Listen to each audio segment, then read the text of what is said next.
जय हिंद साथियों, स्वागत है हमारे YouTube channel AK electrical classes में। मैं हूं अजय प्रताप। मैं लेके आया हूं आपके लिए जयपुर विद्युत वितरण कंपनी के लिए जो वैकेंसी निकली है टेक्निकल हेल्पर के, उसके लिए मैं सीरीज लेके आया है टेक्निकल हेल्पर सीरीज के नाम से। तो दोस्तों अब हम स्टार्ट कर रहे हैं चालक और कुचालक का 7th क्लास है हमारी टोटल। अभी तक 6th क्लास डाल चुके हैं दोस्तों। आपको पसंद आई होगी प्ले लिस्ट में जाकर। तो दोस्तों आप भी किस तरह से तैयारी करना है, नए क्वेश्चन कैसे बनेंगे, मैं सारी चीज़ों पर आपको चर्चा करूँगा दोस्तों। तो क्वेश्चन स्टार्ट करते हैं। तांबे का गलनांक कितना होता है? तो गलनांक को क्या होता है? तो what is the melting point of copper? कितने पे पिघल जाए कोई वायर तांबे का, यानी कितने पे पिघल जाता है उसको बोलते हैं मेल्टिंग पॉइंट या गलनांक। क्लियर इतनी बात? अब इन्हें कुछ तांबा कितने डिग्री पे, हमें कितना करंट दे, कितने डिग्री पे गर्म होने पे पिघल जाता है। तो जो तांबा होता है वो 1085 डिग्री पे क्या हो जाता है, पिघल जाता है दोस्तों। उसके बाद जो हमारा चांदी होता है वो कितने डिग्री पिघल जाता है, 960। वैसे जो हमारा एल्यूमिनियम होता है वो 660 डिग्री सेल्सियस पे क्या हो जाता है, पिघल जाता है। इसीलिए तांबा क्या होता है हमारे लिए गुड कंडक्टर ऑफ इलेक्ट्रिसिटी में हम इसको यूज़ करते हैं। सस्ता भी होता है चांदी से, इस कारण हम इसको ज़्यादा उपयोग करते हैं घरेलू वायरिंग में। अगला क्वेश्चन दोस्तों, कॉपर निम्नलिखित गुण के कारण इसके तारों का प्रयोग कनेक्टिंग तारों के रूप में किया जाता है। तो कॉपर किस क्वालिटी के कारण हम वायर में यूज़ करते हैं? दोस्तों आपको हमारी वीडियो पसंद आ रही है तो वीडियो को लाइक करिए, चैनल को सब्सक्राइब कर लीजिए। यही हमारे लिए एक मोटिवेशन का तरीका रहता है दोस्तों। मेरे लिए फ्री ऑफ कॉस्ट मैं सभी को पढ़ाना चाहता हूँ। बाकी मेरा कोई उद्देश्य नहीं, कोई परचेस वाला मेरा कोर्स है नहीं। आप केवल आइए, पढ़िए और सिलेक्शन लीजिए। तो कॉपर निम्नलिखित कौन से गुण के कारण हम तार में यूज़ करते हैं? तो हम कोई भी तार है, याद रखिएगा, कोई भी चालक है, चालक का मतलब होता है इंग्लिश में कंडक्टर, जिसमें आसानी से करंट फ्लो हो जाए। तो उसको हम किस कारण रखते हैं?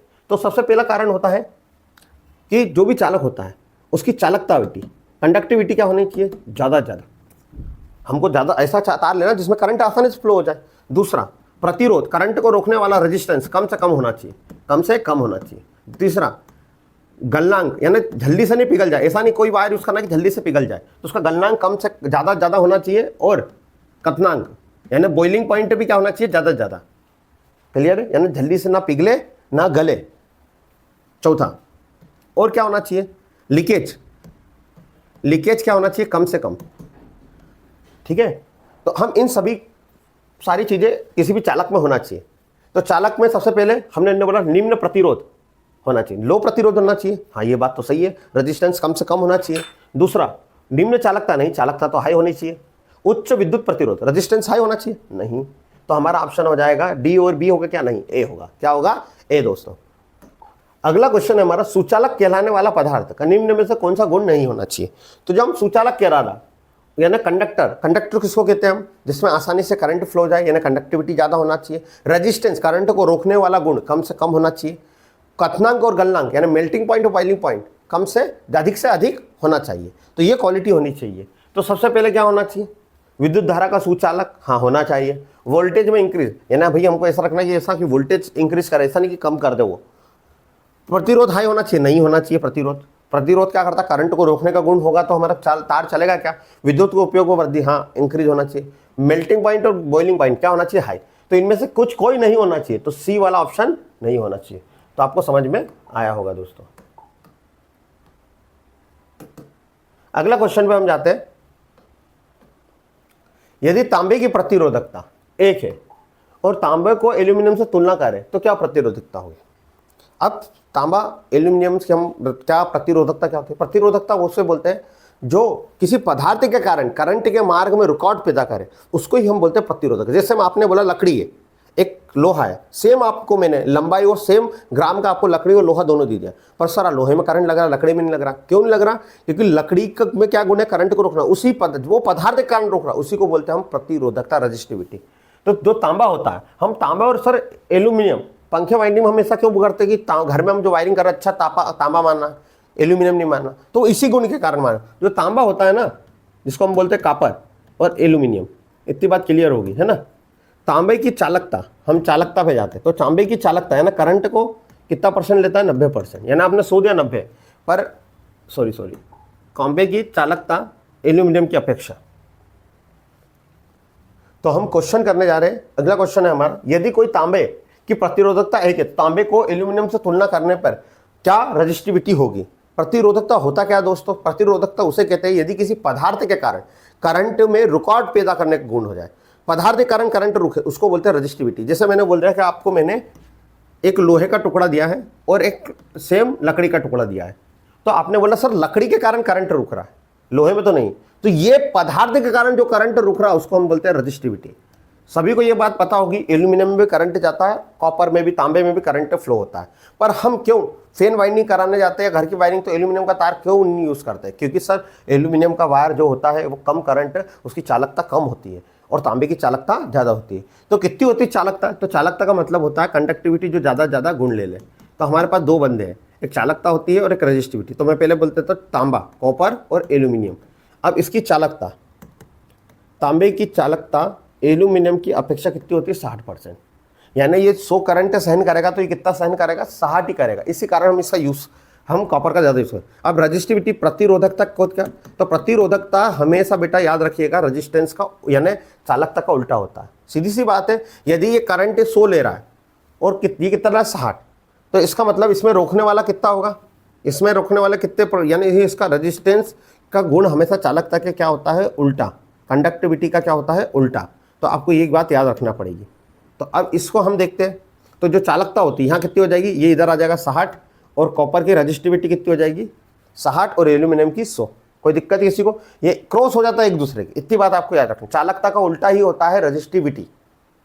अब ये आप बराबर है। अब मेरे को रेजिस्टेंस के बारे में, रजिस्टिविटी के बारे में तुलना करना, ये 0 से ये 0 कट गया, हाँ या ना? अब क्या रेशो आया? 6:10। एल्यूमिनियम का, कॉपर का 6 है और एल्यूमिनियम का 10 है। अब 2 की टेबल से काटते हैं हम। 2 के पहाड़े में 6 कितनी बार आते हैं? 3 बार। और इसके टेबल में कितनी बार आते हैं? 5 बार। 2 की टेबल में 10 कितना? 5 बार। 3:5। अब सर 3:5 कहीं दिख रहा नहीं, तो सर फिर ये आंसर क्या है? तो अभी देखिए, इन्होंने बोला कि एल्यूमिनियम की तुलना करने पर क्या समझ, तांबे को एल्यूमिनियम से, तो हम तांबे को एल्यूमिनियम से तुलना करते हैं, तांबा और एल्यूमिनियम। तो हमारा पहले तो हम एल्यूमिनियम ले लेते हैं। एल्यूमिनियम में ए लिख रहा हूँ आपको समझना के लिए, और यहाँ लिख लिया कॉपर। हमारा एल्यूमिनियम का प्रतिरोध कितना है? 5, और कॉपर का 3। इसको भाग देंगे तो आपको भाग आता है दोस्तों। इसको जब हम 3 को 5 से भाग देंगे, 3 के टेबल में 5 तो आता नहीं, 3 एक बार आता है, हाँ या ना? ये बच्चा 2, यहाँ लगा 0 और यहाँ लगा दशमलव। 3 दूना 3 छंग 18, कितना बचा? 18। तो 1.6 देखो अपना 1.6 हमारा आंसर है। ये इसरो हरिकोटा में क्वेश्चन आया था दोस्तों। तो आपको समझ में आया होगा किस प्रकार से। दोस्तों आप स्क्रीनशॉट ले सकते हैं आपको नहीं समझ में आया हो तो। अगला क्वेश्चन पे हम जाते हैं। निम्न पदार्थ में से किसकी उच्चतम विद्युत चालकता होती है? तो विद्युत चालकता हम आप सभी को पता है कि चालकता क्या होता है? जो आसानी से करंट फ्लो कर ले। तो हमारा कौन होता है? इस्पात, एल्यूमिनियम, तांबा, चांदी, सोना। तो दोस्तों यदि हम दृष्टि से देखें तो चांदी is good conductor of electricity भी होता है। इसकी चालकता कितनी होती है? 98%। क्लियर है? एल्यूमिनियम की, तांबे की कितनी होती है? 90%, और इसकी अपेक्षा कितनी होती है? 60%। क्लियर है? ये सारी चीज़ें तो आपको समझ में आया। चांदी इज ए गुड, हम सबसे अच्छा चालक बोले तो कौन सा आएगा? चांदी। अगला क्वेश्चन हमारा दोस्तों, सबसे अच्छे कंडक्टर में उच्च होता है। All good conductor have the high. जो सबसे अच्छा कंडक्टर उनमें क्या हाई होना चाहिए? तो भाई जो अच्छे कंडक्टर वो ज़्यादा जल्दी ज़्यादा करंट को क्या करे? पास करे, यानी उसकी वही चालकता कहलाती। करंट को कम से कम रोके। तो क्या होना चाहिए? रेजिस्टेंस। करंट को रोकने वाला क्या कहलाता है? रेजिस्टेंस। नहीं, करंट तो रोकना है। सुचालकता ये होनी चाहिए। विद्युत सुचालकता, कंडक्टिविटी होनी चाहिए। विद्युतीय सुचालकता और हीटिंग दोनों अच्छा होना चाहिए। भाई ज़्यादा हीट पे मैंने पहले बताया था, जो भाई ऐसा चालक होना है जो ज़्यादा टेम्परेचर सहन कर सके, करंट को तो पास करे पर ज़्यादा टेम्परेचर भी अपने अंदर से सहन करे। तो ये ए बी डी वाला ऑप्शन आएगा जिसमें दोनों होना चाहिए। अगला क्वेश्चन पे जाते हैं। टर्मिनल्स बनाने के लिए साधारण किस आधार के पदार्थ का इस्तेमाल किया जाता है? तो हम जो टर्मिनल जो बनाते हैं दोस्तों, ये मध्य प्रदेश केवीसीएल के क्वेश्चन में आया था और टेक्निकल हेल्पर 2018 में आया था। तो टर्मिनल आपने देखा होगा, एक स्विच होता है, उस स्विच के पीछे जो बने रहते हैं, देखा होगा दोस्तों आपने, जिसमें आप वायर कसते हो स्विच सॉकेट में। तो टर्मिनल वो काय के बने होते हैं? तांबे के। काय के? कॉपर के। समझ में आया होगा दोस्तों। अगला, निम्नलिखित में से कौन सा विद्युत का कमजोर चालक? कमजोर का मतलब है जो चालक अच्छा नहीं है, जो करंट को अच्छे ज़्यादा आसानी से पास नहीं कर पाए, वो कौन सा है? तो करंट को पास एल्यूमिनियम तो पास करता है, ठीक है, सिल्वर भी पास करता है, उसका तांबा भी पास है। शुद्ध पानी दोस्तों याद रखेगा, जो शुद्ध प्योर वाटर होता है, जो बारिश का पानी हम जिसको कहते हैं, वो एक तरह से कुचालक होता है। क्या होता है? कुचालक। ठीक है, बहुत सारी बुक आप आईटीआई की पढ़ोगे, वहाँ चालक लिखा है, जो कि गलत है, आप गूगल करिएगा, ये कुचालक होता है। हम जो बैटरी का में पानी डालते डिस्टिल वाटर, आसुत जल, वो भी एक शुद्ध पानी होता है उसको हम इसी प्रोसेस से, बारिश का पानी भी हम उसमें डाल सकते हैं। क्लियर है दोस्तों? तो इस तरह से ये सारी चीज़ आपको समझ में आ रही होगी। अगला क्वेश्चन पे चलते हम। एल्यूमिनियम निम्न में कौन सा विद्युत चालक नहीं, निम्न लिखे तो कौन सा विद्युत चालक नहीं है? Aluminium, silver, copper, plastic. चालक नहीं, चालक का मतलब क्या होता है? जिसमें करंट नहीं जाए उसको हम बोलते हैं, करंट नहीं जाए उसको बोलते हैं हम कुचालक, और जिसमें करंट जाए उसको बोलते हैं हम चालक। तो इसमें से किसमें करंट नहीं जाएगा? एल्यूमिनियम में करंट जाएगा, सिल्वर चांदी में भी करंट जाएगा, तांबे में भी, कॉपर में भी जाएगा, प्लास्टिक में जाएगा क्या? नहीं। तो ये हमारा ऑप्शन है। उन्होंने बोला चालक नहीं है, यदि होता तो ये 3 ऑप्शन होते हैं, नहीं है तो ये ऑप्शन है। अगला क्वेश्चन है हमारा, निम्नलिखित में से कौन सा विद्युत धारा का सुचालक है? विद्युत धारा, गुड कंडक्टर ऑफ इलेक्ट्रिसिटी। बालू रेत होती है क्या? नहीं। प्लास्टिक होता है क्या? नहीं। नल का पानी होता है क्या? कांच होता है क्या? कांच भी कुचालक है, बालू रेत भी कुचालक है, प्लास्टिक भी कुचालक। नल का पानी में, शुद्ध पानी नहीं बोल रहा, नल का पानी में कुछ ना कुछ कंडक्टिविटी होती है दोस्तों, इसीलिए हमको नल के पानी में यदि हमको करंट हट डालेंगे, करंट छोड़ा तो करंट लगेगा, तो नल का पानी यहाँ पर अभी कुछ चालक का काम करेगा।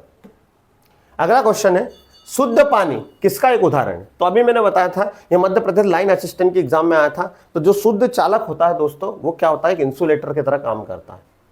क्लियर है? तो दोस्तों आपको समझ में आया होगा किस प्रकार से हमने आपको क्वेश्चन कराए हैं। दोस्तों आपके दो एग्जाम होंगे, प्री और मेंस। तो जो प्री में होंगे 50 क्वेश्चन, उसका और टेक्निकल आप जो 100 नंबर का, जब आपका उसमें 2 में होगा आपका 50 नंबर का टेक्निकल, तो उसमें भी आपको ये क्वेश्चन बहुत मदद करेंगे। तो दोस्तों प्लीज़ आप इस वीडियो को देखें, क्योंकि फ्री ऑफ कॉस्ट है, कोई पैसा तो लग नहीं रहा दोस्तों। सीखने की चीज़ें मैं आपको फर्जी चीज़ें डाल दूँ तो कोई मतलब नहीं दोस्तों, आपको सिखा रहा हूँ। यदि आपको आ रहा है तो अच्छी बात है, नहीं आ रहा आप कमेंट बॉक्स में मुझे लिखिए कि सर यही सारी चीज़ें हम उस कमियों को हमें दूर करेंगे। तो दोस्तों आपका सपोर्ट और आपका लाइक हमारे लिए दोनों बहुत जरूरी है। तो दोस्तों मिलते हैं फिर एक नई वीडियो के साथ। जय हिंद, जय भारत।